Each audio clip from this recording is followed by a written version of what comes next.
Hello बच्चों, आज का जो हमारा टॉपिक है वो है मैकेनिज़्म ऑफ हार्मोन एक्शन।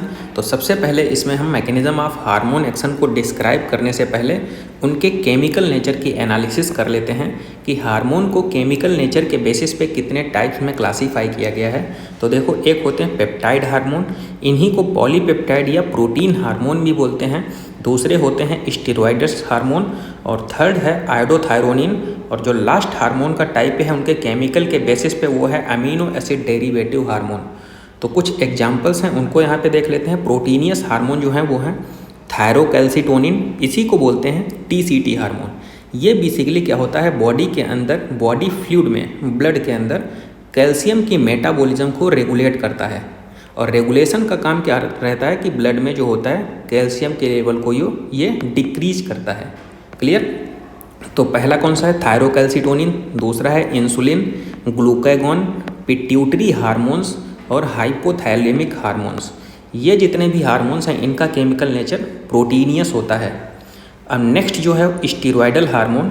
तो ओवरऑल बॉडी के अंदर जितने भी सेक्स हार्मोन्स आते हैं ना, उनका सबका नेचर कैसा होगा, स्टेरॉयडल नेचर का। जैसे कार्टिसोल, टेस्टोस्टेरोन, एस्ट्रोडियोल एंड प्रोजेस्टेरॉन, ये सारे हार्मोन्स स्टेरॉयडल नेचर के होंगे। और जो थर्ड हार्मोन वो है हमारा आयोडोथायरोनिन। तो थायरॉयड ग्लैंड से सिक्रीट होने वाले हार्मोन जैसे T4 tetra iodothyronine and try iodothyronine, जिसको T3 भी बोल सकते हैं, ये है iodine derivative. Amino acid derivative hormones दो लिखे हैं, एक तो इपिनेफ्रिन और nor epinephrine. Clear? Adrenal medullary hormone, उनका नेचर कैसा है, अमीनो एसिड डेरिवेटिव। तो यहाँ पे ओवरऑल हमने केमिकल नेचर ऑफ हार्मोन को डिस्क्राइब कर लिया है। अब हार्मोन की मैकेनिज्म कैसी है तो उसको डिस्क्राइब करते हैं। तो प्रोटीनियस हार्मोन्स हैं, ये देखो यहाँ पे ये लिपिड बाइलेयर बनी है। क्लियर? लिपिड बाइलेयर ये बेसिकली ओवेरियन सेल मेम्ब्रेन को रिप्रेजेंट कर रही है। और यहाँ पे देखो जितने भी प्रोटीनियस हार्मोन होंगे उन सबका रिसेप्टर जो होगा सेल की सरफेस पे होगा। अगर रिसेप्टर सेल की सरफेस पे है, यहाँ पे देखो ओवेरियन मेम्ब्रेन पे है, तो हार्मोन बाइंड कहाँ पे करेगा, रिसेप्टर से। और अगर हार्मोन रिसेप्टर से बाइंड कर लेगा तो हार्मोन रिसेप्टर कॉम्प्लेक्स का फॉर्मेशन हो जाएगा। तो जितने भी प्रोटीनियस हार्मोन हैं वहाँ पे हार्मोन रिसेप्टर कॉम्प्लेक्स कहाँ पे बन जा रहा है, सेल की सरफेस पे ही, सेल मेम्ब्रेन पे। क्लियर?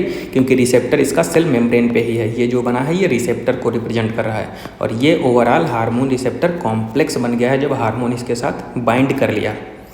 अब उसके बाद अगर हार्मोन रिसेप्टर कॉम्प्लेक्स सेल की सरफेस पे, मतलब कि मेम्ब्रेन पे बन जा रहा है, तो सेल के इनसाइड पहुंचने के लिए कुछ रिक्वायरमेंट होगी।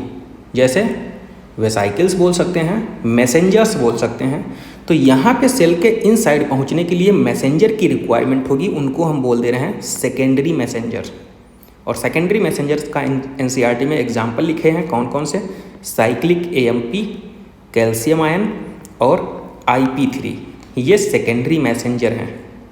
तो सेकेंडरी मैसेंजर जैसे ही हार्मोन रिसेप्टर कॉम्प्लेक्स को इनिशिएट करेंगे तो पहला जो रिस्पॉन्स आएगा वो बायोलॉजिकल रिस्पॉन्स होगा, बायोकेमिकल रिस्पॉन्स। और दूसरा फिजियोलॉजिकल रिस्पॉन्स होता है, जैसे ओवेरियन ग्रोथ।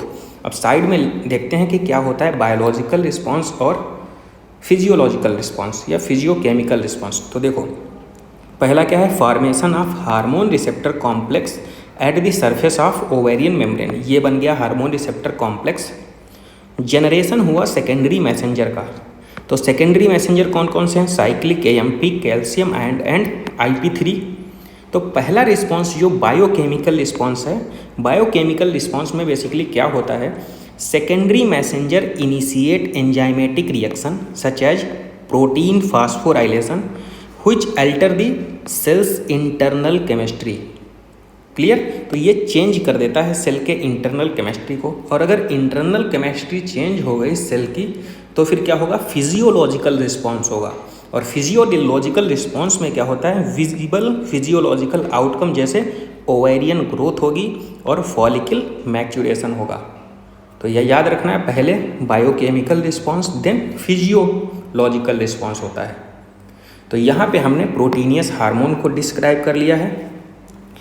अब जो लास्ट हार्मोन है वो स्टेरॉयडल नेचर के हैं। जितने भी सेक्स हार्मोन हमने बताया था ना, तो ये यूटेराइन सेल मेम्ब्रेन है, क्लियर।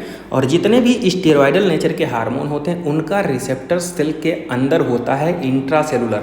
देखो यहाँ पे सेल की सरफेस पे था और सेल तक पहुँचने के लिए हमें सेकेंडरी मैसेंजर की रिक्वायरमेंट हो रही थी, लेकिन यहाँ पे हार्मोन रिसेप्टर तो इंट्रासेलुलर होते हैं, सेल के अंदर ही इसका रिसेप्टर प्रेजेंट होता है, तो यहाँ पे कोई सेकेंडरी मैसेंजर की रिक्वायरमेंट नहीं होगी क्योंकि इसका रिसेप्टर ही सेल के अंदर है। और सेल के अंदर अगर रिसेप्टर है तो हार्मोन डायरेक्ट बाउंड करेगा जाके, तो हार्मोन रिसेप्टर कॉम्प्लेक्स का फॉर्मेशन कहाँ पे होगा? सेल के अंदर। इसमें कहाँ पे हो रहा था हार्मोन रिसेप्टर कॉम्प्लेक्स का फॉर्मेशन? सेल की सरफेस पे। तो देखो हार्मोन रिसेप्टर आर इंट्रासेलुलर, ये देखो, तो इसीलिए इसमें no need of secondary messenger, कोई सेकेंडरी मैसेंजर की रिक्वायरमेंट नहीं होगी। Hormone receptor complex formed inside the cell, ये देखो हार्मोन रिसेप्टर कॉम्प्लेक्स का फॉर्मेशन सेल के अंदर हो गया। अब देखो ये जो हार्मोन रिसेप्टर कॉम्प्लेक्स बना है ना, हार्मोन रिसेप्टर कॉम्प्लेक्स स्टिमुलेट करता है द रेगुलेटरी जीन को, ये जीनोम जो लिखा है, ये न्यूक्लियस है ना, ये जीनोम रेगुलेटरी जीन को स्टिमुलेट करता है present on the chromosome and regulatory gene expression and chromosomal function, उसको रेगुलेट करता है।